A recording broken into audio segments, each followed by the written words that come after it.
Catching Santa, illustrated by David Cockcroft.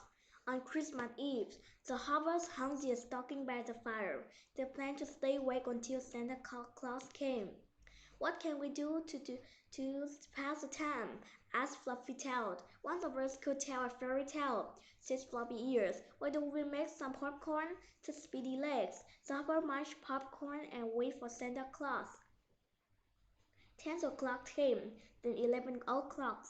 The hoppers were wide awake except for Mother Hopper, who fell asleep in her chair.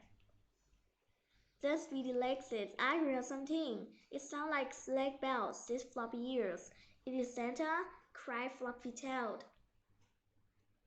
The sleigh bells came closer and closer. Soon they heard footsteps coming toward the door. Snubby Nose ran to the door and opened it. "It's Papa's!" cried Snubby Nose.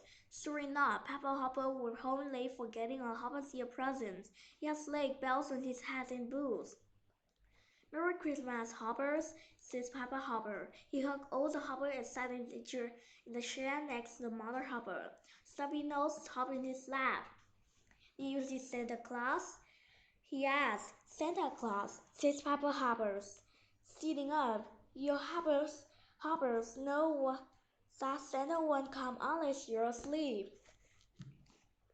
"That's right," said Mother Hopper. "Off to bed, all of you." The Hoppers grinned, but they went to bed. Mother and Papa Hopper took them and returned at the light. They were very late, and soon all the Hoppers fell asleep, all except Snubby Nose. "I want to see Santa Claus," drew Snubby Nose. "I will put it downstairs with my flashlight." Snubby Nose took his flashlight and snuck downstairs. Soon he heard the sleigh bells coming closer. He heard the pitter-patter of reindeer feet on the roof. Then he heard Santa Claus coming down the chimney. Chimes. He waited until he saw the furs on the Santa boots. Then Snubby Nose turned his flashlight and cried, "Hoss, I see you!" Santa Claus jumped straight into the air. He was so surprised.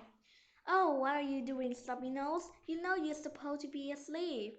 Snubby Nose was very startled. He dropped his flashlight and jumped into the closet under the stairs.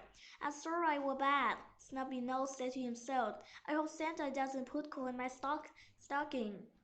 Snubby Nose could hear Santa filling a stocking. Then he heard him going up the chimney. He heard the patter of reindeer hoofs finally. He heard the sleigh bells ringing into the distance. Snubby Nose was upset, but he was very late, and soon he fell asleep. The next morning, Speedy Legs, Floppy Ears, and Fluffy Tail ran downstairs. Their stockings were full of treats. Mother and Papa Hopper came down after them. "Where's Snubby Nose?" asked Papa Hopper. No one could find him, but then Fluffy Tail saw the note tapped to Snubby Nose's stocking. It read, "I met Snubby Nose last night, and we both had a quiet fright." Snubby Nose had a show scare and ran his beneath the stair. Speedy Leg opened the closet door, and out jumped Snubby Nose. "Santa Claus filled my stocking with coal, didn't he?" cried Snubby Nose. "I don't think so," said Mother Hopper. Snubby Nose ran to his stocking and found first trees, just like the other hoppers. Then Snubby Nose found another note at the bottom of his stocking. It read, "Santa Claus is very shy, but he will never pass you by." Snubby Nose laughed and jumped up and down. "I will never try to catch Santa again," he says. Then the hoppers all had a Merry Christmas.